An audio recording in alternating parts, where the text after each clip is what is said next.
अगली खबर जिस पर हमने बात करनी है वो है कालिज़म TLP का मामला, जो बड़ा ही खतरनाक सूरत हाल इख्तियार करता नजर आ रहा है, क्योंकि मुज़ाकरात हुए, नाकाम हुए, कुछ वक्त के लिए लगा कि मामला थम गए हैं, वहीं पर उनके कारकुनान TLP के बैठे रहे जहां पर थे मुरीद के में, लेकिन अब उन्होंने आगे चलना शुरू कर दिया है और वादा खिलाफी की दोनों तरफ से बात की जा रही है। शेख रशीद साहब ने कहा जी हम सड़कें खोल देंगे, वो नहीं खोलेंगे, जबकि TLP की तरफ से कहा जा रहा है कि जी जो वादे किए गए थे वो नहीं पूरे किए गए और इसलिए मुज़ाकरात नाकाम हो गए, आगे जा रहे हैं। अब बाबर डोगर साहब पहले फवाद चौधरी साहब आते हैं, वो प्रेस कॉन्फ्रेंस करते हैं, वो कहते हैं जी बस बहुत हो गया, अब फैसला कर लिया गया है, ये नहीं हो सकता, पुलिस वाले शहीद हो रहे हैं, 70 जख्मी हुए हैं, असलहा इनके पास आ गया है अब, और वो ये कह रहे हैं कि इनको फॉरेन फंडिंग भी हो रही है। तो ये तो बड़ी अजीब बात है। तो फिर तो नाम बताने चाहिए कि किस तरह से हो रही है, कहाँ से आ रही है। शेख रशीद साहब ने तो कह दिया रेंजर्स भी बुला ली गई। देखें उसामा साहब, फॉरेन फंडिंग अब गवर्नमेंट बार बार कहती है फेक न्यूज़। मैं ये जानना चाहता हूँ कि अगर फॉरेन फंडिंग हो रही है तो किस मुल्क से हो रही है, किन सोर्सेज से हो रही है, कितना पैसा आया है। गवर्नमेंट को सारी डिटेल जो है वो शेयर करनी चाहिए आवाम के साथ। उन्होंने भारत का नाम लिया सर, तो फिर बताएं ना कि कहाँ से आ रही है, कि कितना पैसा आ रहा है, किसके ज़रिए से आ रहा है, तो अब आपको पता चले कि कितना पैसा आ रहा है और कौन दे रहा है और किस तरीके से दे रहा है। बात यह कि एग्रीमेंट TLP के साथ मैंने तो नहीं किया था, ये गवर्नमेंट ने किया था, और जो एग्रीमेंट था वो बड़ा डेमोक्रेटिक था कि जनाब ठीक है, गवर्नमेंट अगर उसको उस फ्रांसीसी शरीर को मुल्क बदल नहीं कर सकती तो फिर उसको उस इशू को पार्लियामेंट के अंदर ले जाते हैं, पार्लियामेंट में डिस्कस कर लेते हैं, और वो TLP पे भी बाइंडिंग है कि वो उसको एक्सेप्ट करती, लेकिन ये खुद उससे दौड़ गए। अब फिर दोबारा मुज़ाकरात किए, मुज़ाकरात में मुझे खुद राजा बिशारत ने और शेर रशीद साहब ने टेलीविज़न पे आके कहा कि जो मुबारक को मुज़ाकरात कामयाब हो गए हैं और उनकी जो डिमांड है 2 दिन के अंदर पूरी कर दी जाएंगी। 2 दिन के अंदर जनाब उनकी जो लीडरशिप है उसको रिहा कर दिया जाएगा, उनसे कालिज़म का स्टेटस वापस ले लिया जाएगा, सारा कुछ कर लिया जाएगा। 2 दिन के बाद शेर रशीद साहब खुद आते हैं और कहते हैं कि ये चीज़ें नहीं हो सकती क्योंकि इसका हमें कोई फ़ायदा नहीं होगा। तो गवर्नमेंट तो आप देखें तो सबसे ज़्यादा स्टेटमेंट्स तो इन मिनिस्टर्स की बदल रही हैं। शेर रशीद साहब की आज टोन कुछ थी, आज वो कोई बात कर रहे हैं, कल उनकी टोन डिफरेंट थी, परसों उनकी टोन डिफरेंट थी, चौथ उनकी टोन डिफरेंट थी। वो 3 दिन पहले वो साद रिजवी की बड़ी तारीफ़ें कर रहे थे कि बड़ा ज़बरदस्त है, उसकी बड़ी अंडरस्टैंडिंग है। मैंने उससे बात की है, मैंने फ्रांसीसी सफ़ीर के हवाले से बात की, उसमें बड़ी लचक उसने दिखाई है, और आज वो बिल्कुल ही उससे उलट बात कर रहे थे।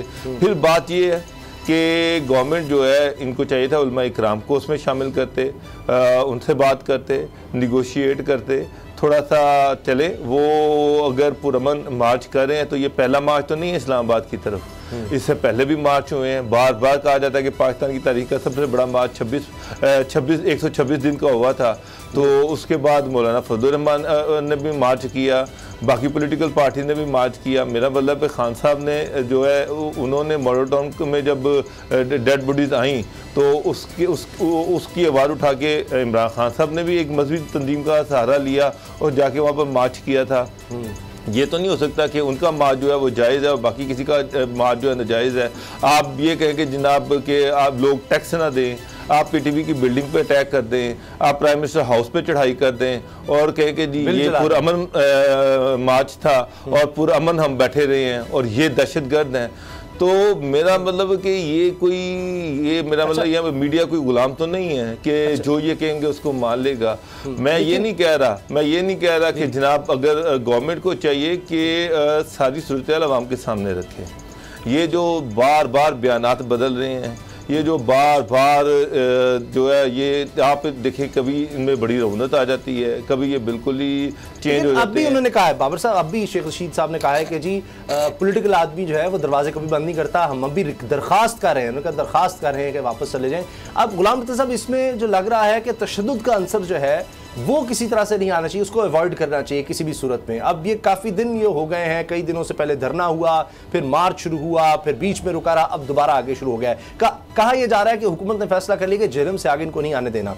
फिर अब ये कहा जा रहा है 3 पुलिस एहलकार शहीद हो चुके हैं, 70 से ज़ायद जख्मी है, असला इनके पास आ गया है। जो बाबर साहब बात कर रहे हैं वो अपनी जगह दुरुस्त है, मगर हुकूमत ये कह रही है कि जी अब तशद्दुद आ गया इसमें, लिहाजा बर्दाश्त नहीं किया जा सकता ये चीज़। और सफ़ीर की जो बात की वो कहते हैं, शेख रशीद साहब कह रहे हैं सफ़ीर है ही नहीं यहाँ फ्रांस का, तो हम क्या करें। और वो आगे से जवाब देते हैं जी वो गूगल पे हमने चेक किया है। तो कहते हैं गूगल मुझे समझ नहीं आती किस तरह, जब मैं आपको खुद कह रहा हूँ, मैंने पता है। सर मेरी बात सुने, जब आपने कहा कि फ्रांस का सफ़ीर नहीं, उन्होंने कहा उसका नोटिफिकेशन दिखा दें कि वहाँ पे कोई सफीर नहीं है, या कोई भी ऑफिशियल डॉक्यूमेंट से साबित कर दे कि वहाँ पे फ्रांस का सफीर नहीं। ये तो बड़ा आसान तरीका है। अच्छा, पाकिस्तान मेरा मतलब फ्रांस का सफीर कहीं आप यूटोपियन वर्ल्ड में तो नहीं है, अगर नहीं है तो दिखा दें यार ये नहीं है और सारा मसला ही हल हो जाएगा। साहब देखिए, सबसे पहले ये जो मामलात हैं, अगर आप पूरा पहले दिन से ये धरना और मौलाना ख़ादिम हुसैन रिजवी जो हैं उनकी जो जद्दोजहद है उसको आप देखें तो आपको यही चेहरे, यही रहनुमा, यही तमाम लोग, जिनमें फवाद चौधरी साहब भी शामिल हैं, शेख रशीद साहब भी शामिल हैं, इमरान खान साहब भी शामिल हैं और बाकी सब लोग, ये आपको उन्हें मुहिब वतन कहते हुए नज़र आते हैं। आपको वो कह रहे, यही तमाम हमारे रहनुमा ये कह रहे हैं कि ये हज़रत मोहम्मद सल्लल्लाहु अलैहि वसल्लम की नामूस के लिए बाहर निकले हुए हैं। लब्बैक एक ऐसी तहरीक है जो तमाम के तमाम जो ट्रेडिशनल सिस्टम्स हैं उनको तबाह करके रख देगी। इनके साथ तावन किया जाए, इनके साथ अमन व अमान के साथ निपटा जाए, इनके साथ मोहब्बत से बातचीत की जाए। ये सारी एक सीरीज़ है और अभी एक सीरीज़ है जिसमें आज की बात अगर हम ले लें, बाकी पिछले तो छोड़ दें, जिसमें कहा गया भारत की माली मुआवनत हासिल है, ये कहा गया है फवाद चौधरी साहब की जानिब से। फिर उन्होंने कहा कि कोई रियासत पाकिस्तान को कमज़ोर न समझे। तो बाकी पाकिस्तान ने अलकायदा जैसी दहशतगर्द तंजीम को शिकस्त दी। पहले भी रियासत को कमज़ोर समझने की गलती की, उन्हें बाद में एहसास हुआ। फिर उन्होंने कहा कि TLP इस तंजीम की कोई हैसियत नहीं है, इनके पास दहशतगर्द तंजीमों की तरह हथियार नहीं है, इसलिए किसी माई के लालच में जुर्रत नहीं होनी चाहिए कि वो रियासत को ब्लैकमेल करे। 6 बार तमाशा लगाया जा चुका है। ये तमाम बातें हैं। और अभी आप वज़ीर दाखिला साहब को सुन लें, उन्होंने कहा कलाशनकोफों के सिरे ये कह रहे हैं कि इस तंजीम की कोई हैसियत नहीं है, इनके पास दहशतगर्द तंजीमों की तरह हथियार नहीं है।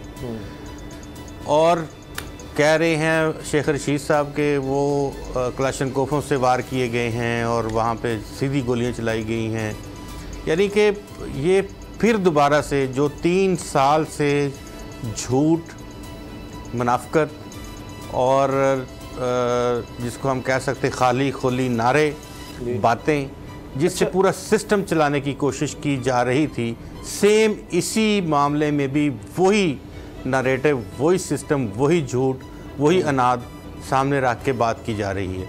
क्या वो पाकिस्तान के शहरी नहीं हैं? बिल्कुल हैं। क्या वो मुसलमान नहीं हैं? सर। क्या वो उनका ये मुतालबा करना कि आपने देखें, हमें नहीं पता कि आपने क्या मुआहदा किया, आपने जाके मुआहदा किया और हमें बता दिया। ख़ुद शेख साहब के अकाउंट से हमें चीज़ें मिली पिछली दफ़ा कि जी हमने ये वादे उनके मान लिए हैं और ये इस तरह से चीज़ें आगे बढ़ाई जाएंगी। फ़्रांस के सफ़ीर के हवाले से या फ़्रांस एम्बेसी के हवाले से मामला पार्लियामेंट में ले जाया जाएगा, पार्लियामेंट फ़ैसला करेगी कि उसने क्या करना है। जी, तो पार्लियामेंट में ले जाने का क्या उसमें क्या मसला है? उनको अनाउंस कर दें कि कल पार्लियामेंट में चला जाएगा। अब वहाँ पे पाकिस्तान तहरीक इंसाफ के साथ पाकिस्तान मुस्लिम लीग नवाज़ भी है, पीपल्स पार्टी भी है, मौलाना फजल में अच्छा है ना, पता लग जाएगा कि कौन प्रैक्टिकली आशिक़ रसूल सल्लल्लाहु अलैहि वसल्लम है और कौन सिर्फ दावेदार है। तो ये चीज़ें आ जानी चाहिए पाकिस्तान की पॉलिटिक्स में। आपको पता है कि मजहबी अंसर हमेशा से रहा है और मज़हब को बहुत दफ़ा इस्तेमाल किया गया है और अमूमी तौर पे अभी भी देख लें, रियासत मदीना का नाम इस्तेमाल हो रहा है। नहीं, वो तो इससे पहले आप देख लें किसी ने अमीरुल मोमिनीन बनने की कोशिश की। तो ये सारी चीज़ें हैं। मैं नामूस रिसालत का सिपाही हूँ, मैंने जेल काटी। वो तो ये कह रहे हैं, इसलिए वो कह रहे हैं कि जी हम अब भी चाहते हैं। वो ये कह रहे हैं। अच्छा, एक चीज मुझे बताएं, अगर एक चीज मुझे बताएं कि शेख रशीद साहब जब तक कटमरू में ख्वाजा यसरब की इज्जत पर, मेरी बात सुने आप, न जब तक कटमरू में ख्वाजा यसरब की इज्जत पर खुदा शाहिद है कामिल मेरा ईमा हो नहीं सकता। तो ये कैसे हो सकता है कि आप इश्क़ रसूल सल्लल्लाहु अलैहि वसल्लम का दावा भी करते हो और आप डरते भी हों?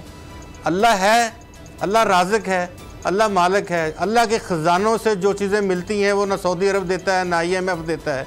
अल्लाह के ख़जानों की तरफ देखने वाले जो लोग हैं वो तवक्कल अगर करते हैं तो उनके थोड़े में ज़्यादा बरकत आ जाती है। बिल्कुल सही करके देख लें। बिल्कुल ठीक। हम ये कह रहे हैं, अभी भी ये चाहता हूँ कि गवर्नमेंट जो है ना तस्वीर को बेदखल कर दें। देखिए, डिबेट होने से बहुत सारी चीज़ें वाज़े हो जाएंगी। आप ना करें कुछ भी, डिबेट होने से क्या होता है? अच्छा, एक और चीज है, साजिश हो रही है, वो चाहते हैं कि हम फ्रांस के खिलाफ कदम उठाएं। मुझे एक बात बताएं, ये जो नेशनल असम्बली है, ये जो पार्लियामेंट है, ये पाकिस्तान के 22 करोड़ अवाम जो है उनकी नुमाइंदा जमात है, नुमाइंदा फोरम है। वहाँ पर अगर वो पढ़े लिखे लोग हैं, आप उनको ये तो नहीं कह सकते कि वो सारे फंडामेंटलिस्ट हैं। आप वहाँ पर ले जाएं, वहाँ पर उस पर डिबेट करवा लें। डिबेट करवाने के बाद जो भी कंसेंसस डेवलप हो उसके मुताबिक फैसला कर ले। ये एक डेमोक्रेटिक नॉर्म है। फ्रांस वाला मामला जो है उनका सफारतखाना बंद करना, इसके अलावा सारी शराइत मानने को तैयार है, वो इस तरह से बात करते हैं। जब भी हमने देखा है तो जब पार्लियामेंट में क्यों नहीं लेके जाते, क्या इसमें अमर माने कि पार्लियामेंट में? ये बिल्कुल ये बड़ा वैलिड क्वेश्चन है, लेकिन मेरा ख्याल है हुकूमत ये कहती है कि जी ये बड़ी गलत प्रेसिडेंट सेट हो जाएगी। उसके बाद जनाब इंटरनेशनली ये एक कॉन्स्पिरेसी है कि पाकिस्तान ये चीज करे, फ्रांस का ये बंद करे सफारत खाना, और उसके बाद पाकिस्तान पर पाबंदी लगा दी जाए और पाकिस्तान को बिल्कुल तनहा कर दिया जाए। पार्लियामेंट अगर समझती है, बड़े पाकिस्तान जो है वो बड़ा फ्री माहौल पाकिस्तान को पूरी दुनिया ने प्रोवाइड कर रखा है। आपको FATF वाले कहाँ आपके कभी किधर से आपको रसाई मांग रहे हैं, कभी हमारे अदारों के अकाउंट्स के मतलब बातें हो रही हैं, कभी कहाँ भी बात। क्या हम पूरी दुनिया के साथ ठेका लिया हुआ है? पूरी दुनिया की बात हम मान सकते हैं? क्या हम अपने दफाई अदारों के अकाउंट्स, प्राइवेट अकाउंट्स जो हैं वो उनको हम उन्हें बता देंगे? OIC के लेवल पर क्यों नहीं इस मामले को लिया जाता? पेंटागन और CIA जो है, मेरी बात सुनिए, क्या पेंटागन और CIA के अकाउंट्स, प्राइवेट अकाउंट्स तक, उनके बिजनेस तक रसाई है किसी FATF की या किसी और अदारे की? तो क्यों भाई ये आप जितना दबते जाएंगे आपके ऊपर बैनुल अक़वामी पाबंदियाँ क्या, बातें क्या, बहुत कुछ होता जाएगा। ये कभी FATF आएगा, कभी पेरिस क्लब आएगा, कभी IMF आएगा, वर्ल्ड बैंक आएगा, आपको इतना शिकंजा टाइट कर दिया जाएगा कि आपके हाथ पैर बांध के आपको समुद्र में फेंक देंगे कि आप तैराकी करें, यहाँ पे तैरें इसमें। ऐसा नहीं तो फिर थोड़ा बहुत आपको ऐसी एक खुददार कौम की तरह पे कुछ ना कुछ देखें। बात करने में हर्ज क्या है? वहाँ जो नतीजा निकले आप TLP को बता दें, कालादम जमात को, कि भाई ये हमने फैसला किया है और ये हमारी पार्लियामेंट ये कहती है, तो उसके बाद हम मजबूर हैं कि हम नहीं कुछ भी कर सकते। वो क्या कहेंगे? फिर दोबारा मार्च लेके आ जाएंगे। वो एक अखलाकी ऐसा जवाब जो है उनका, वो भी पूरा कर दिया जाए, पार्लियामेंट में ले जाया जाए इस मामले को। बाकी दुनिया की परवाह ना करें। अगर आप दुनिया की परवाह करते हैं, रॉक एजेंट तक तो कभी आज तक रसाई नहीं मांगी गई, जो पाकिस्तान, बलोचिस्तान, पाकिस्तान के तमाम हिस्सों में दंदनाते फिरते थे। एक ट्वीट करती है और उस ट्वीट पे फ्रांसीसी एम्बेसी जो है वो एहतजाज करती है और वो कहते हैं कि हम अपने प्रेसिडेंट के खिलाफ कोई ट्वीट बर्दाश्त नहीं कर सकते, और वो अल्टीमेटली ट्वीट डिलीट करवा देती है। मेरा मतलब है, मुझे तो ऐसे लग रहा है कि जैसे आज भी हम गुलाम हैं, आज 70 साल के बाद भी हम गुलाम हैं, और वो जो मर्जी करते फिरें, हम उन कुछ नहीं कर सकते, हम बेबस हैं। मगर इससे ज़्यादा गुलामी क्या होगी? एक तरफ प्राइम मिनिस्टर सियासत मदीना की बात करते हैं वो, और दूसरी तरफ सर मुझे ऐसे लगता है फ्रांस ने 2 मुल्कों के खिलाफ एहतजाज किया, एक तुर्की एक पाकिस्तान, इस सारे मामले नामूस उसके प्रेसिडेंट से हाथ नहीं मिलाया, तो क्या तुर्की ख़त्म हो गया? क्या तुर्की के साथ यूरोपियन यूनियन ने सारा ट्रेड बंद कर दिया? उन्होंने 10 सफीरों को सर एक्शन पाकिस्तान का जो था उस पर भी उन्होंने ये कहा कि जी इन दोनों मुल्कों ने हमारे इंटरनल मामला में जो है ना दखलंदाजी की है। लेकिन मुझे बताएं, हर दफ़ा हमने देखा इसमें शहादतें होती हैं, बहुत ज़्यादा इस तरह का हंगामा रही शुरू हो जाती है, ये सारे मामला होते हैं, फिर वही मुज़ाकरात होते हैं और उसके बाद फिर मामला आगे चला जाता है। तो एक दफ़ा बैठ कर एक चीज़ तय क्यों नहीं हो सकती? क्या अब भी यही होगा? खंदकें खोदी हुई हैं, फिर कोई खुदा न खास्ता इस तरह के वाक़यात होंगे, अल्लाह ना करे, और उसके बाद फिर मुज़ाकरात होंगे, और फिर तो मेरा ख्याल है कि दोनों तरफ की लीडरशिप को इस पर सोचना चाहिए, बैठकर बात करनी चाहिए।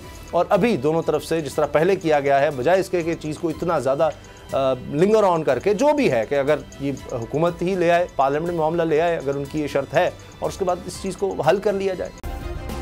सब्सक्राइब करें और बेल दबाएं ताकि कोई खबर रह न जाए।